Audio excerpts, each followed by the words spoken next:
আসসালামু আলাইকুম বন্ধুরা, সবাই কেমন আছেন? আশা করি সবাই ভালো আছেন। আজকে একটা খুব গুরুত্বপূর্ণ একটা ভিডিও নিয়ে আসলাম আপনাদের সামনে। এটা আমি মনে করি সবার জন্যই দরকার। তো আমার ভিডিওটি যদি আপনাদের কাছে ভালো লাগে, সবাই লাইক কমেন্ট শেয়ার করবেন।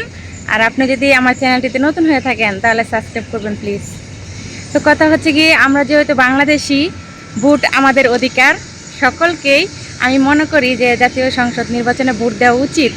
সেই ক্ষেত্রে গিয়ে আমরা প্রবাসীরা আজকে অনেক খুশি যে আমরা প্রবাসীর মাটি থেকেও আমরা বাংলাদেশে আমরা আমাদের নির্বাচিত ভালো একজন প্রার্থীকে আমরা ভোট দিতে পারবো।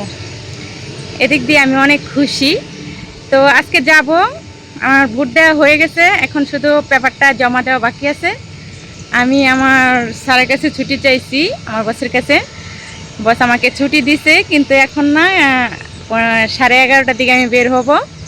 তো আমার খুবই ভালো লাগতেছে যে আমি প্রবাসের মাটি থেকেও ভোট দিতে পারছি। তো আপনারা কারা কারা ভোট দিতে পারছেন প্রবাসের মাটি থেকে, তা আপনারা আমাকে কমেন্ট করে জানাবেন। আর সবচেয়ে মজার ব্যাপার কি জানেন, আমাদের ফায়ারমন্টে সেমাগেয়া আমার মনে হয় যে আমিই ভোট দিছি, এখানে আর কেউ ভোট দেয় নাই।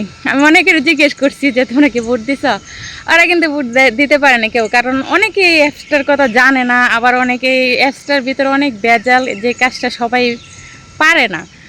এই জন্য হইলেও অনেকেই ভোট দিতে পারে না। অনেকে হয়তো আফসোস করতেছে, আমার এটা দেখে আফসোস করার কিছু নাই। যা হবার তো হয়ে গেছে। আশা করি আপনারা আবার যখন বাংলাদেশে 5 বছর পরে আল্লাহ দেয় আবার নির্বাচন হয় সুস্থ স্বাভাবিক, আপনারা অনেকেই ভোট দিতে পারবেন। তো আমি খুশি। আপনারা কে কে ভোট দিচ্ছেন অবশ্যই আমাকে কমেন্ট বক্সে জানাবেন। আর আমার ভিডিওটি যদি আপনাদের কাছে ভালো লাগে অবশ্যই সবাই লাইক কমেন্ট শেয়ার করে দেবেন প্লিজ। তো আজকে যাব পোস্টার অফিসে, সবাই দোয়া করবেন আমার জন্য, আমি যাতে সুন্দর করে ভোটটা দিয়ে আসতে পারি। তো আজকের মতো বিদায় নিচ্ছি। আল্লাহ হাফেজ, সবাই ভালো থাকবেন, সুস্থ থাকবেন আর আমার জন্য দোয়া করবেন।